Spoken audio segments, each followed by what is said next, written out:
a loucura da violência, tanta violência que foi cometida em nome da paz, do humanismo, do amor, da esperança. Cabeças cortadas é isso, você entende? Olha aqui, o Pierre Clementi e o Paco Rabanne. O Pierre Clementi faz o papel do Espírito de Jesus Cristo reencarnado no corpo de Che Guevara. Você entende? É uma espécie de cangaceiro surrealista. São várias cabeças cortadas das minhas paranoias, das minhas loucuras, das minhas fantasias, entendeu? É toda uma jogada com a morte. A arte é, aliás, símbolo, metáfora.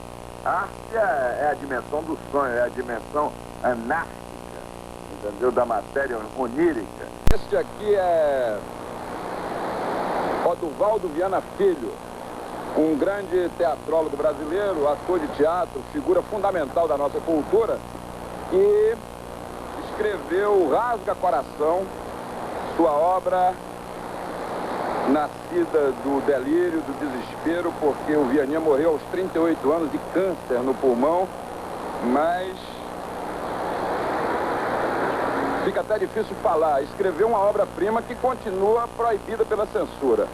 É necessário que a censura libere imediatamente a obra do Vianinha, porque Rasga Coração deve significar alguma coisa muito importante no teatro brasileiro, um teatro aviltado por diretores estrangeiros, tipo Franco Zeffirelli, que é um aventureiro, que veio aqui e recebeu bilhões para montar a La Traviata, uma cópia do Visconti, humilhando, inclusive, a burguesia pseudo-culta do Rio de Janeiro, que engoliu o gato por lebre, porque o Zeffirelli é um diretor de segunda classe. Mas não falemos de coisas menores. Aliás, devo falar ainda que esse senhor Zeffirelli pretende construir uma concha acústica para montar a ida. Quer dizer, o Brasil não pode aceitar isso. José Celso Martínez, Antunes Filho, Flávio Rangel, Ademar Guerra e tantos diretores jovens no Brasil realmente não podem aceitar isso. De forma, esse é o problema. Nós não podemos estar cometendo mais erros culturais. Por isso, Rasga o Coração de Oduvaldo Viana Filho deve ser liberado. E mais as tais 400 peças de teatro. Ô Severino, o problema é o seguinte. Você, além do Vianinha, vamos falar de outro assunto importante, porque é preciso falar um pouco de cultura. O povo brasileiro é analfabeto, mesmo os intelectuais são analfabetos. Por exemplo, José de Alencar. Você também nunca ouviu falar. José de Alencar, bota um close aqui, que é o criador do romance brasileiro, que estava fazendo 150 anos que nasceu. É como Vianinha, outro resultado trágico dessa cultura eternamente frustrada, porque Alencar, ele morreu aos 48 anos, morreu realmente frustrado. Machado de Assis o descreveu, que encontrou desiludido no final da vida numa crônica célebre. É o autor do Guarani, é o autor de Iracema, é o autor de Ubirajara, é o autor de Diva, é o autor de Pata da Gazela, é o autor de muitos romances, A Guerra dos Mascates, de romances maravilhosos, que deveriam ser lidos intensamente. Eu acho que esses cursos de letras das faculdades, e mesmo o ensino de gramática, o ensino de português no Brasil, é um desastre. Eu acho que agora que os professores deviam também fazer um movimento no sentido de reformar o ensino de literatura no Brasil. Então, que se leia José de Alencar, que se leia o Vianinha, que se veja o Vianinha livre, e que também se leia meu livro, esse livro aqui, Ribeirão Sussuarana, né? Que eu estou lançando e que está ainda underground, porque apenas poucas pessoas leram. Então eu gostaria que fosse um best-seller, atendendo aqui uma publicidade permanente que eu farei de livros brasileiros. Eu estou começando promovendo o meu, porque a gente tem realmente de assumir a sua própria proporção dentro do espaço cultural. De forma que, para concluir, eu desejo dizer aos extremistas que as greves são coisas normais, que o país não está ameaçado de nenhum ato de subversão, de nenhuma volta ao estado antigo, de corrupção, ou de terror, ou de subversão. Eu acho que o Geisel abriu uma vereda, que vamos lento e gradualmente marchar para uma democracia, de forma que essas provocações à esquerda e à direita pertencem ao velho tempo. O Brasil é um país novo, por isso que o Maciel está pensando nesse partido, aliás, que teve um relativo sucesso, mas não pretendemos, inclusive, registrar esse partido. Esse é um partido aberto, que deverá surgir, inclusive, lá para 83, 84, quando pessoas como Severino deverão realmente se eleger. Vocês já imaginaram o Severino senador? Hein, Severino? Boa, né? Você está esperando então, né? Tô esperando. Então, tudo bem? Boa noite, então. Brasil, alô, alô, América Latina, alô, alô, mundo. Eu estou essa semana lançando o meu filme Cabeças Cortadas aqui no Rio de Janeiro. O filme recebeu uma ótima crítica dos críticos, inclusive dos críticos inimigos, o que me surpreendeu. E foi bem aceito pelo público, embora as pessoas fiquem perguntando quem é o ditador, quem é o profeta.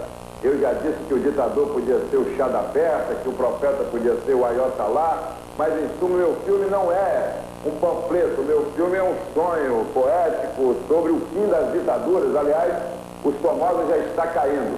O filme vai para a terceira semana aqui no Rio de Janeiro, não será lançado em nenhum outro estado do Brasil. São Paulo vai ter que esperar, a Bahia também. Eu quero fazer uma experiência aqui no Rio de Janeiro, no Rio e no interior. De forma que espero que os cariocas que curtem o programa Abertura vão ao cinema, venham ao cinema e tal, para assistir o filme Cabeças Cortadas. Eu estou promovendo o meu próprio filme porque isso é como uma campanha eleitoral. Já tem um suficiente número de espectadores que já daria até para me eleger deputado federal. O assunto é cinema. O problema do cinema brasileiro é o seguinte: o cinema brasileiro é regido por dois órgãos. O CONCINE, Conselho de Cinema Nacional, que é um órgão atualmente acéfalo, inclusive eu nem sei o nome do presidente, e a Embrafilme, que é uma empresa, uma companhia de economia mista, cujo maior acionista é o MEC, o Ministério da Educação e Cultura. Esses dois órgãos controlam completamente o cinema. Quer dizer, o cinema brasileiro não tem uma estrutura industrial. O cinema brasileiro é realizado por amadores ou por profissionais assim improvisados, por empresários que pegam dinheiro em banco com altos juros, de forma que é uma coisa artesanal. É o reflexo de uma situação industrial artesanal, de uma situação industrial que não fez uma revolução industrial, que é um caso típico do Brasil. E o nosso mercado cinematográfico é um mercado composto assim de 3.600 cinemas, no máximo 4.000 registrados na Embrafilme. E desses cinemas, apenas uns 500 podem ser frequentados. Os outros estão sujos de ratos, fedendo, telas sujas, ou seja, condições impraticáveis. O ingresso no Brasil é muito barato. Quer dizer, o ingresso no Brasil é 30 cruzeiros inteira e meia 15 cruzeiros. Eu acho que o cinema devia ser de graça para o povo. Eu acho que o cinema barato é uma medida altamente importante, mas acontece que os produtores brasileiros não podem gastar de 10 a 15, 20 milhões, 30 milhões de cruzeiros para fazer um filme, jogar esse filme no mercado a esse preço e receber apenas 30% da renda, ou 28, ou 27, às vezes até 20%, porque a maior parte da renda, ou seja, 50%, fica com o dono do cinema, com o exibidor, e de 20 a 30 com o distribuidor, ou seja, com o atravessador, de forma que o produtor dança na história. O cinema estrangeiro, que já chega aqui pago, sobretudo os filmes brasileiros, ou aliás, sobretudo os filmes americanos, esse cinema estrangeiro quer o baixo preço, porque o que ele busca, na verdade, é a penetração cultural, é o domínio ideológico do mercado intelectual do público brasileiro. Mas esse problema de colonização cultural é um problema complexo do Brasil, porque, inclusive, a vanguarda da intelectualidade brasileira é colonizada pela ideologia norte-americana, de forma que o problema de cinema é um problema trágico, porque os empresários não compreendem o problema industrial, os intelectuais são colonizados. O governo encara o cinema com desconfiança. Enquanto isso, o Brasil, entrando no ano 2000, está com a sua indústria cinematográfica reduzida a zero. A situação atual é o seguinte: um mar de porno chanchada invade as nossas telas. O movimento do cinema novo, que era um movimento internacionalmente importante nos anos 60 e que criou o cinema brasileiro, esse movimento do cinema novo foi destruído por várias correntes que mais tarde eu explicarei aqui, chamando a responsabilidade, inclusive, importantes cineastas brasileiros que se entregaram à porno chanchada ou ao subcinema comercial e hoje colaboram com as multinacionais e falam mal do cinema novo, prato no qual comer e se fizeram e do qual não podem sobreviver sem voltar a comer no mesmo prato. O problema de cinema, pois, no Brasil é o seguinte: industrialmente, do ponto de vista da indústria privada, está falido. Depende do Estado.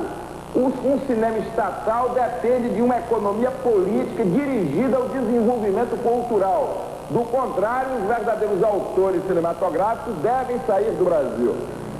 A minha posição é o seguinte: dediquei 20 anos da minha vida ao cinema brasileiro, sou um dos principais artistas da Embrafilme, realizei alguns filmes brasileiros de repercussão internacional e me encontro no Brasil marginalizado e sem ver nenhuma perspectiva de saída para o cinema, porque eu não vejo nenhuma perspectiva de saída para o atual sistema econômico que rege o Brasil. Então, o cinema é a superestrutura desse regime econômico, de forma que a crise no cinema, a crise na cultura, a crise na televisão é a crise na superestrutura.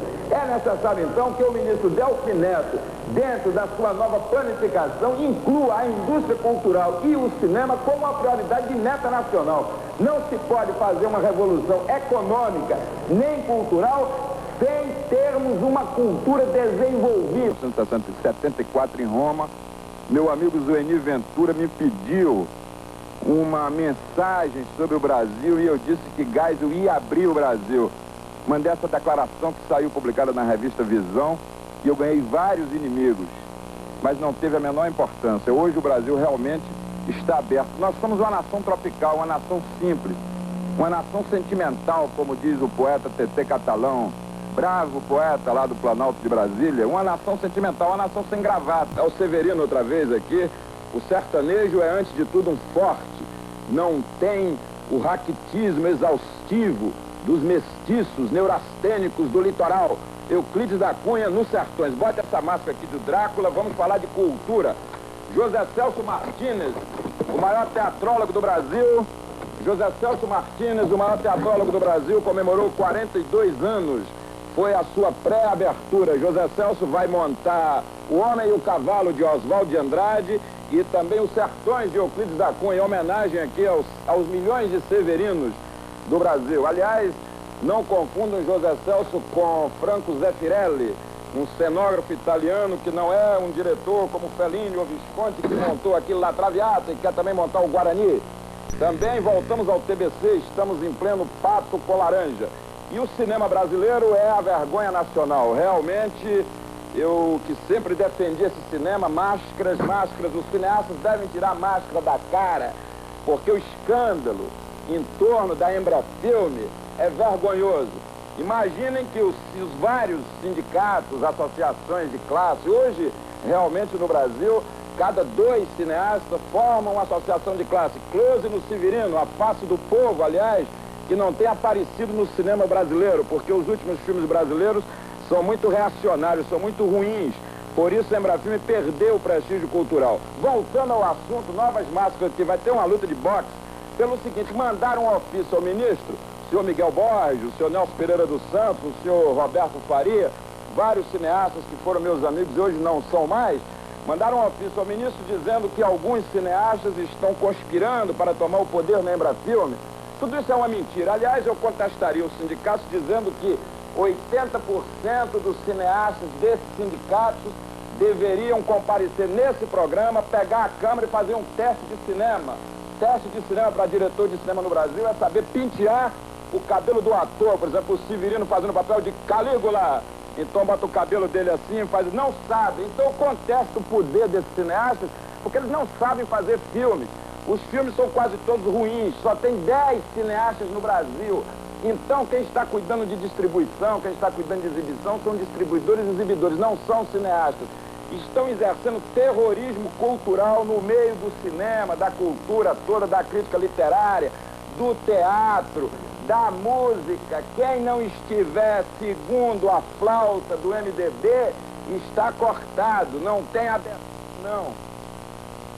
Caetano, para Gilberto Gil, para José Celso Martínez, para Jorge Amado, não tem abertura para os verdadeiros pensadores brasileiros. Há uma grande chantagem também dentro das universidades. Então, o problema da Embrafilme é o seguinte, a Embrafilme é a consciência nacional, porque o cinema é a consciência nacional, é o espelho intelectual, cultural, filosófico da nação, sobretudo na televisão. Então, essa semana temos, bote a máscara, Severino, essa semana temos o quê? Super-Homem.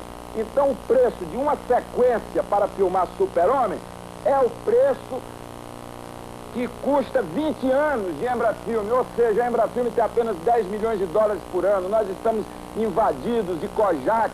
Olha aqui, Braulio Pedroso, 10% do povo brasileiro, entendeu? É que come feijão, não é dentre 10 brasileiros todos comem feijão, não. A sua novela é uma porcaria, eu gosto de você, mas isso é que é a vergonha nacional. Então que essas máscaras no Kabuki, Bertolt Brecht, Mayhold, José Celso Martínez, Teatro Total e Livre, seja realmente o signo de uma cultura livre e aberta no Brasil. Não é como disse o Ferreira Goulart na revista Veja semana passada, que os intelectuais têm que se organizar para tratar com o poder. O Goulart quer botar poesia no sindicato. O sindicato é lugar para Lula, o verdadeiro líder popular do Brasil. Os poetas, aliás, devem sair do sindicato e das fórmulas sonetísticas e artísticas para criar uma arte livre. Saravá, José Celso, liberdade para a arte em todos os sentidos, inclusive nomeando grandes artistas para dirigir Funarte, SNT, teatro, porque a arte livre é a arte brasileira. E Emanuele e o Último Tango de Paris não são obras de arte, não, são apenas filmes pornográficos. Boa noite, e as crianças brasileiras não devem ver Super-Homem. Close no Severino, a imagem do povo brasileiro. Entrevista exclusiva de abertura com Brizola. Boa noite. Eu me chamo Brizola e moro em Botafogo. Ô Brizola, você que é tão conhecido aqui em Botafogo e safo e mil jogadas, você já ouviu falar em Leonel Brizola? Já ouvi falar muito, inclusive muita pessoa pergunta por que meu apelido é Brizola. Agora, você, o que você acha do Brizola? Eu acho um senhor legal. Ele vai ser um bom presidente para a gente aí. Você acha que ele vai ser presidente? Eu acho que vai, né? Você tem acompanhado pelos jornais o que se fala? Tenho acompanhado tudo sobre ele. E você acha que o Brizola deve voltar para o Brasil ou não? Deve. Você acha que ele deve voltar ou não deve voltar? Deve voltar, claro, deve voltar. Você acha que você representa o povo brasileiro? A sua opinião é válida? O senhor representa o povo brasileiro? Sim. Eu espero que o pessoal não fique preocupado comigo por esse negócio de perguntar porque meu nome é Brizola, sabe por causa de quê? Por quê? Não, eu quero saber o seguinte. Brizola, você está diante da televisão brasileira, encare o público, fale alto, se assuma. O problema é o seguinte, o que você acha dos problemas brasileiros? Bem, o problema brasileiro nesse momento, Gabriel, que eu não estou ligando muito para isso. Não está ligando para isso, né? E você está se ocupando de quê atualmente? Eu me ligo muito com corrida de cavalo. Corrida de cavalo? É. Qual é o bicho que vai dar amanhã, você acha? Bicho da manhã? Hein? Pode dar uma cobra amanhã. Cobra e o que mais? Vai, solta a jogada. Você sempre acerta do bicho, tuas folhas vitoriosas de Botafogo. Não tenha medo do público, Não, nós estamos em plenas aberturas. Eu estou falando a verdade. Você está me perguntando sobre o problema do Brasil. Eu estou dizendo a você que não sei no momento, que só trata de negócio de corrida de cavalo e jogo de bicho. E o bicho de amanhã? Qual é o bicho de amanhã? É o cavalo ou a cobra. Cavalo e cobra? É, pode crer. Cavalo e cobra. Escute, você já acertou muito assim? Isso quanto acerta. Olhe pra câmera, Brizola. Isso quanto acerta. Você é uma verdade, olhe pra câmera, você acerta.